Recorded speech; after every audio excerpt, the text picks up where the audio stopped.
So I've been working on a way to make it even easier to create your own design systems in Winder and then lock that in and use it for all future generations in your project or file. And so what I'm going to do here is I'm going to go to this new mode called Design System. This has some prompts in the background to make it so that whatever you type in, it's going to create a design system rather than like a typical screen. It's actually going to create a design system. So I love the Redwood Forest, and so here I'm asking it for a design system that's inspired by the Redwood Forest. You know, I had a very short prompt. I told it to be bold and creative. You can do anything you want there. You can add as much copy as you want. And so what it's going to do here is, instead of creating, like I said, a typical app design, it's going to actually create this sort of single screen design that is meant to be the design system. As you can see, it is thinking about typography, and it's supposed to think about colors and components. And this is meant to be your sort of design system sheet that you can use for future generations to sort of make them all consistent and tied to this design system. You can continue to make changes here. I like what it spit out, so I'm going to go with this.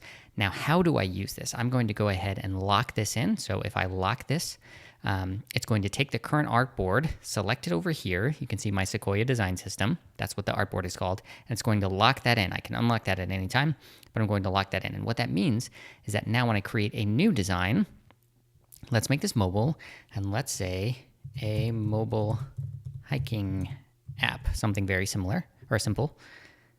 And so it's going to now pull in this design system to use in creating this design. So let's see how that goes. Yeah, as you can see, that's very consistent with my design system. And it's pulling all of that visual inspiration.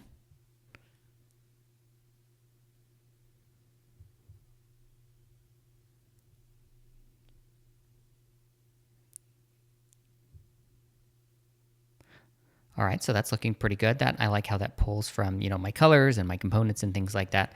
Let's say I want to create other stuff, like a design, or maybe, I'm working on my whole brand here. So maybe I'm creating a slide deck. I think I have an example slide deck in here. So even when I choose one of these, basically it's going to say I want a presentation slide. It's going to lock in from the current design system, and so it should use that.